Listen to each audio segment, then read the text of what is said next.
خواجہ معین الدین صاحب کے ساتھ ہی آ گئے دلی میں۔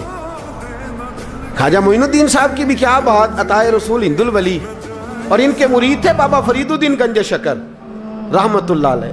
اور مجھے اللہ جانتا ہے مجھے عشق کی حد تک پیار ہے بابا فرید صاحب سے، بڑا میرا درد ان کے ساتھ، اور میں جتنا اس صوفی کو پڑھتا ہوں کم ہی لوگوں کو میں نے پڑھا ہے۔ حضرت بابا فرید کے پیر اور خواجہ معین الدین صاحب کے خلیفہ، کیا نام ہے؟ خواجہ قطب الدین۔ مکتب میں پڑھنے گئے نا، پہلے دن 4 سال کی عمر تھی تو قاری صاحب نے الف با تا سا پڑھایا تو انہوں نے 15 سپارے قرآن پاک کے سنا دیے۔ تو کہنے لگے بیٹا تجھے کیسے آئے؟ کہنے لگے میری اماں 15 سپاروں کی حافظ ہے، وہ سارا دن قرآن پڑھتی رہتی تھی، مجھے سن سن کے یاد ہو گیا ہے۔ یہ بالا نگالا یاد ہو سکتی ہیں تو قرآن پاک بھی یاد، اللہ خیر کرے۔ شرط یہ ہے کہ ہم گھر میں قرآن پڑھیں، بچوں کو سن سن کے بھی یاد ہو ہی جاتا ہے۔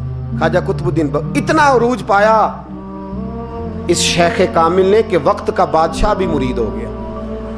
سلطان شمس الدین التمش مرید تھا، دلی کا بادشاہ بھی مرید تھا، اجمیر کا بادشاہ خواجہ معین الدین صاحب کا مرید نہیں ہوا،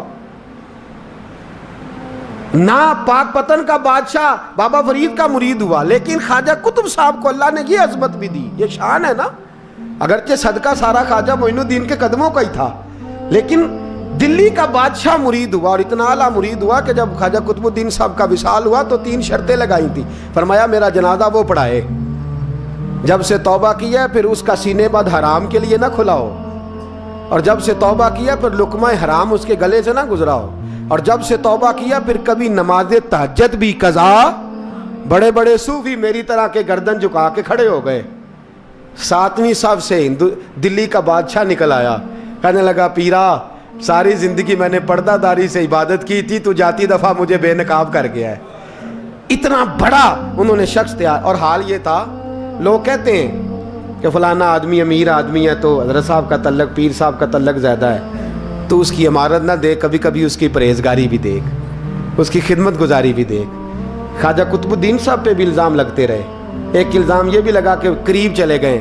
ہوا کیا، جب بادشاہ مرید ہوا تو کہنے لگا حضرت جی میں نے بادشاہی نہیں کرنی، میں نے اب خانقاہ میں رہنا ہے۔ تو فرمایا بیٹا تو چھوڑ دے گا تو کوئی ظالم بیٹھ جائے گا، تو حضور پھر کیا حکم ہے؟ فرمانے لگے تو نے کرنی ہے۔ تو کہا حضور آپ وہ کہاں ہوتے ہیں، میں کہاں ہوتا ہوں، دل ہی نہیں لگتا۔ تو آپ فرمانے لگے میں ڈیرا اٹھا کے تیرے قریب لے آتا ہوں۔ خواجہ صاحب 1 کلومیٹر کے فاصلے پر ڈیرا اٹھا کے لے آئے۔ فرمانے لگے میں تیری تربیت کرتا رہوں گا، تو مخلوق کا بھلا کرتے رہنا۔ صلی اللہ علیہ، تو حضور کی امت کا اللہ اکبر، وہ قریب۔ اس وقت بھی لوگوں نے بڑی باتیں کی کہ دیکھو جی بادشاہ تھا نا تو پیر صاحب ہی نیڑے آ گئے، لوگ دیکھتے نہیں کہ اصل بات کیا ہے۔ خیر وقت گزر گیا، بادشاہی مرید ہو گیا، تو پھر دلی سارے میں اسلام، اتنا عدل انصاف، ہندوؤں کو بات پسند نہ آئی، انہوں نے کچھ مسلمان خرید لیے۔ سلطان شمس الدین التمش بیٹھا ہے دربار میں، جاگ رہے ہیں نا آپ لوگ سب، کہیے صلی اللہ علیہ۔ بڑی غور سے سننے والی بات۔ ایک دن سلطان شمس الدین تمش دربار میں بیٹھا ہے، قاضی عدالت بھی بیٹھے ہیں، مقدمات سنے جا رہے ہیں، باہر سے رونے کی آواز آنے لگی، چیخنے چلانے کی، بی بی بیان کر رہی۔ کیا ہو گیا کیا ہو گیا؟ وہ ٹال لگے ہوتے تھے بادشاہوں کے، وہ بجنے لگے، زور ہونے لگا۔ بادشاہ نے کہا اس فریادی کو جلدی بلاؤ۔ وہ اندر عورت آئی تو چیخ چیخ کے رو رو کے اس نے اپنے کپڑے پھاڑ پھاڑ کے، برا حال، 2 مہینے کا بچہ، لوگ اس کی آہو زاری پر اس کی طرف متوجہ، بی بی کیا ہوا، پانی پلاؤ بٹھاؤ، یہ کیا ہو گیا؟ کہنے لگی لٹ گئی، عزت برباد ہو گئی، تباہ کر دی گئی۔ میں کیا ہوا؟ کہنے لگی بادشاہ ایک شخص میرا غیر شرعی خامند بنا، پھر مجھے حمل ہوا، پھر میری گود میں یہ بچہ ہے 2 مہینے کا، اب گئی ہوں تو وہ کہتا ہے کہ میرا تو تیرے سے تعلق ہی کوئی نہیں۔ بادشاہ کہنے لگے یہ سلطان شمس الدین تمش کی جگہ ہے، اور میں نے رسول اللہ صلی اللہ علیہ وسلم کے دین کے مطابق حکومت استوار کی ہے، کون ہے جو تیرے ساتھ؟ ابھی گردن نہ کاٹ دوں گا، بات کر کون ہے؟ کہنے لگی تو کچھ بھی نہیں کرے گا، کوئی کچھ نہیں کر سکتا۔ لوگ کلمے چھوڑ کے بیٹھ گئے، توجہ ادھر ہو گئی۔ پراپوگنڈے بڑا اثر کرتے ہیں معاشرے پہ، رنگ ایسا عجیب ہے، انداز ایسا عجیب ہے